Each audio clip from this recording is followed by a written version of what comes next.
Thank you. धूप काफी हो गई है, लेकिन आपके जोश एवं जज्बे के आगे इस धूप का कोई महत्व नहीं है। जैसा कि आपने एक शेर सुना होगा, अगर एग्जैक्ट वर्डिंग ध्यान नहीं है, थोड़ा मैं भावार्थ बता रहा हूं। अगर जोश में दम है, अगर जोश में दम है तो ये सूरज भी समुद्र को सुखा नहीं सकते। तो आपके भावनाओं का जो समुद्र है, आपके जो जोश का समुद्र है, ये सूरज देवता को नमन। लेकिन उस जोश के आगे सूरज देवता को भी झुकना पड़ रहा है।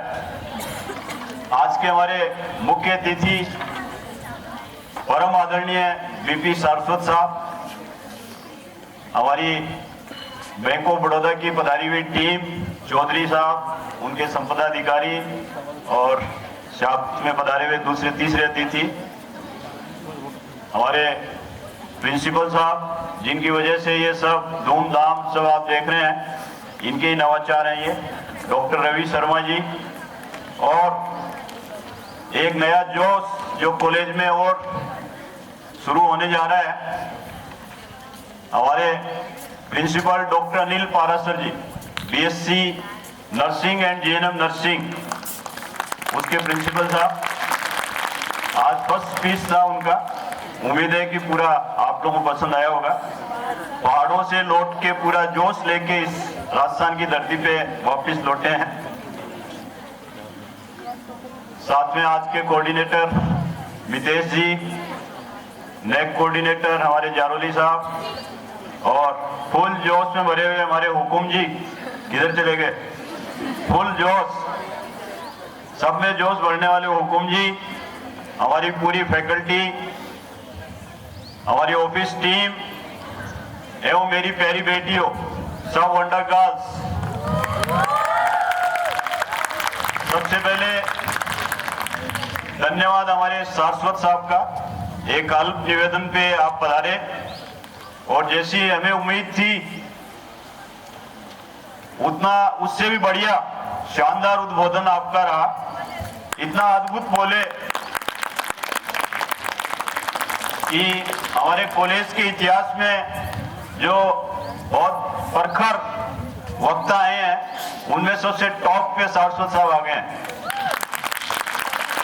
सारस्वत साहब बोलते जा रहे थे, मन नहीं कर रहा था, टाइम की थोड़ी बाध्यता थी, अदरवाइज यो मन कर रहा था कि आपको सुनते ही रहे, सुनते ही रहे, सुनते ही रहे। आपके जैसे हमारे एक प्रोफेसर नरेश दादीज साहब आए थे जयपुर से, वो गांधी जयंती पे गांधी जी पे बोले थे, तो उनका भी इतना शानदार भाषण रहा था सर कि हमेशा हमें यूं लगता था कि गांधी जी पे बहुत सी नई बातें हमें सीखने को, सुनने को मिली।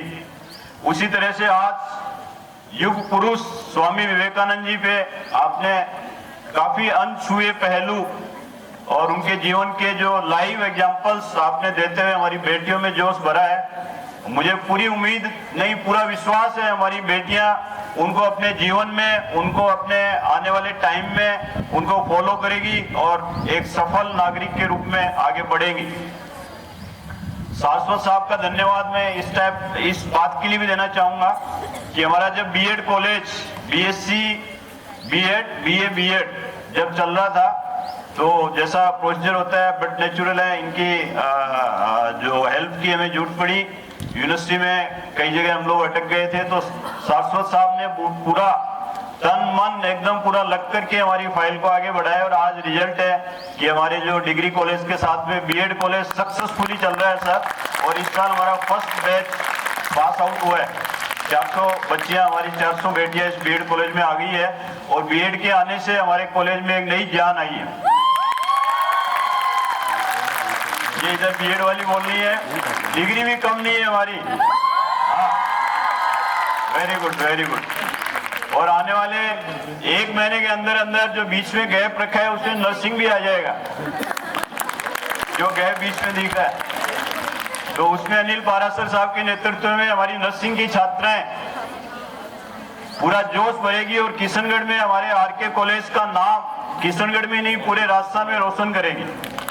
हमारे आदरणीय चेयरमैन साहब श्री अशोक जी पाटनी साहब की फर्स्ट डे से हिदायत है, नर्सिंग के अंदर जैसी अच्छी पढ़ाई अपने डिग्री और बीएड में चल रही है, वैसी उसी टक्कर की पढ़ाई नर्सिंग में होनी चाहिए, ये उनका संदेश है। तो मुझे पूरी उम्मीद है कि हमारी आने वाले टाइम में भी जैसे 1200 है 400 नर्सिंग में, तो 1600 लड़कियां आ जाएंगी 7 साल के अंदर अंदर। तो ये एक बहुत बड़ा अचीवमेंट होगा। और नर्सिंग कॉलेज को लाने के लिए हमारे रवि जी, हमारे अमित दादी जी और हमारी पूरी टीम पूरे 1 साल से सर प्रयत्नरत थे और काफी हमने भागदौड़ की, काफी मेहनत की। जो सरकारी प्रोसीजर है, काफी प्रेस्टिजियस कॉलेज है, तो बट नेचुरल है, काफी प्रोसीजर से गुजरना पड़ा, लेकिन अंत बड़ा सुहाना रहा और अब हमारे एडमिशन चालू है। और जब फोन की घंटी बजती है तो सबसे पहला फोन नर्सिंग के एडमिशन के लिए होता है। तो ये बड़ी हमें खुशी है ये बताते हुए आपको। साथ में बच्चों, आज सारस्वत साहब ने जो आपको अच्छी अच्छी बातें बताई, उसमें एक बात पे सारस्वत साहब ने मनन भी किया है। आप सोचिए क्या, अपने कार्यक्रम का टाइम था 10 बजे और जैसी प्राय with due regard to all our honourable guest, कई बार गेस्ट के अराइवल की वजह से प्रोग्राम डिले हो जाते हैं, लेकिन हमारे सारस्वत साहब 9:56 पे कॉलेज के अंदर थे। सीखने वाली बात है आपके लिए कि आप कहीं जाएं, कहीं पधारें, कोई टाइम दें तो उसका कमिटमेंट। एक जो स्वामी जी अपने विवेकानंद जी का एक जो मोटो, जो एक संदेश था कि आप डिसिप्लिन में रहें, तो एक डिसिप्लिन का बहुत बड़ा एग्जाम्पल है कि करेक्ट 10 बजे वो यहाँ कॉलेज में आए और करेक्ट 10 बजे कार्यक्रम अपना स्टार्ट हो गया। विवेकानंद जी साहब के काफी बातें हुई। एक छोटा सा किस्सा मैं भी शेयर करना चाहूंगा। एक बार विवेकानंद जी अमेरिका यात्रा पे थे, तो वहां एक फ्रेंड के यहाँ भोजन पे पधारे हो, तो वो चूंकि अमेरिकन था, तो उसने देखा कि स्वामी जी के मेरे को थोड़ा सा टेस्ट करना है इनको। तो उनके ड्राइंग रूम में कुछ बुक्स रखी थी, उसमें भगवत गीता भी थी। तो उस मेहमान ने, वो जो अपने मेजबान थे, उन्होंने जानबूझ के गीता को नीचे रख दिया और बाकी जो इंग्लिश बुक्स थी जो अमेरिका की, उन सबको ऊपर रख दिया। तो स्वामी जी ने देखा, थोड़ा एक बार तो खराब लगा, लेकिन संभल गए, तुरंत इमीडिएटली रिएक्ट नहीं किया। मेजबान आए, बोले क्यों साहब, कुछ अटपटा लगा क्या आपको? बोल नहीं, कुछ अटपटा नहीं लगा। तो मेजबान भी थोड़ा हिले, बोलिए क्या बात हुई? तो उन्होंने पूछा, साहब ये गीता जो आपकी इंडिया की बुक है तो नीचे लगी हुई है। तो बोले क्या हो गया? नीचे लगी है तो हमें बड़ी गर्व की बात है, हमारे लिए बड़ी खुशी की बात है कि बेस में हम हैं, न्यू में हम हैं, ये दरअसल में हम हैं।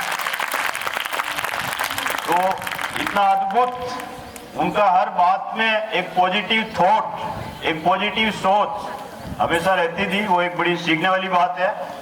और मैं मेरे जीवन में भी एक छोटी सी घटना आपको बताएं या जो जिस चीज को मैं फॉलो करता था। जब मैं सीए करता था, जयपुर में एक रूम रेंट पे लेके मैं रहता था, और गेट के सामने जब भी गेट में घुसते थे तो एक पोस्टर लगा हुआ रहता था। वो पोस्टर, जब भी मेरे को कभी डिप्रेशन फील होता, जब भी लो फील होता, उस पोस्टर को मैं ध्यान से देख लेता और एकदम पुनर्जागृत हो जाता था। तो मैं चाहूंगा कि जैसे सारस्वत साहब ने कहा कि विवेकानंद जी की जीवनी आपको दी जाए, तो वो तो है ही है, साथ में वो पोस्टर आप अपने रूम में लगाएं या अपने मोबाइल पे वॉलपेपर के रूप में लगाएं। वो पोस्टर ये वाला है, ये देखिए सामने हमारे विवेकानंद जी सामने बैठे हैं, वो भी उसी पोज में थे। उस पोज को आप ध्यान से देखिए, कितना तेज है उसके अंदर, कितना बल है, कितनी शक्ति है उसके अंदर, कितना ओज है। तो जब भी आप कभी लो फील करें, उस पोस्टर को खोल के देख लें, आपको अपने आप में एक जोश आएगा। साथ ही मैं हमारे बैंक ऑफ बड़ौदा, हमारे जो आरके मार्बल ग्रुप के भी बैंकर हैं, आपने हमें हेलीकॉप्टर प्रोवाइड किया हुआ है, जिसकी वजह से हमारा बिजनेस बड़ा अच्छा चल रहा है, और अभी एयरक्राफ्ट भी प्रोवाइड करने जा रहे हैं। तो धन्यवाद सर। धन्यवाद इस बात का भी कि आज हमारी बेटियों को आपने हिंदी विश्व दिवस पे इतने अच्छे कार्यक्रम इतने अच्छी प्रतियोगिताएं करवाई और उनके अवार्ड्स बांटे, और कंपटीशन भी ऐसे जो कंपटीशन हम भूल गए। आजकल ये कंपटीशन जनरली सुनने में नहीं आते हैं, सुलेख, हैंड राइटिंग, ये जो ट्रेडिशनल जमाने के, तो लेकिन वो बहुत जरूरी है। और उन हमारी बेटियों ने बड़ी उत्साह से पार्टिसिपेट किया और काफी प्राइजेस जीते। आपने मन से प्राइज आज कल कार्यक्रम और आज फिर आपने समय निकाला, आपका बहुत बहुत आभार, धन्यवाद। बैंक ऑफ बड़ौदा आपका बढ़ता रहे आगे से आगे। और हाँ, लास्ट ईयर क्लब बने थे, आज फिर क्लब बने हैं इस साल के लिए, सबको बधाइयां।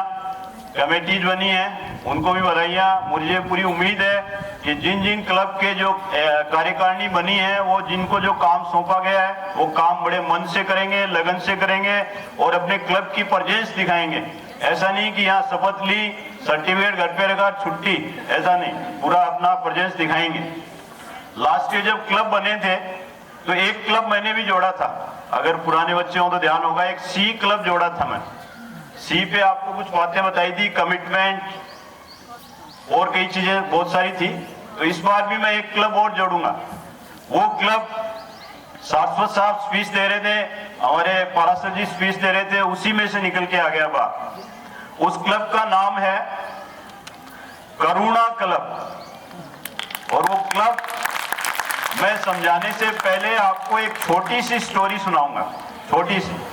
इतने सूरज में आपको 2 मिनट के लिए मेरे को झेलना पड़ेगा। सूडान एक कंट्री है, अफ्रीकन कंट्री है सूडान। उसके अंदर 90 से लेके 2000 तक कई बार अकाल पड़ा था। हेलो,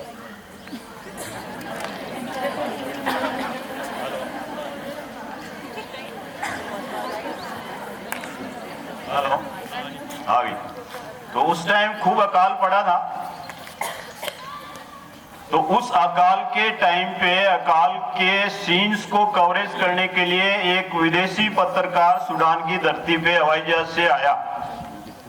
आकर के एक एक्स जगह उसने फोटो ली, फोटो के लिए आया वो, फोटो के लिए आया तो उसने देखा एक अफ्रीकन बच्चा, शरीर पे मांस नहीं, हड्डियां ही हड्डियां दिख रही है, आंखें अंदर धसी हुई हैं, भूख के मारे बिलबिला रहा है, प्यास के मारे तड़प रहा है और उस घने रेगिस्तान में एक जगह पड़ा है, इस आस में कि कहीं कुछ खाने पीने को कुछ मिले तो मेरा जीवन सुधरे।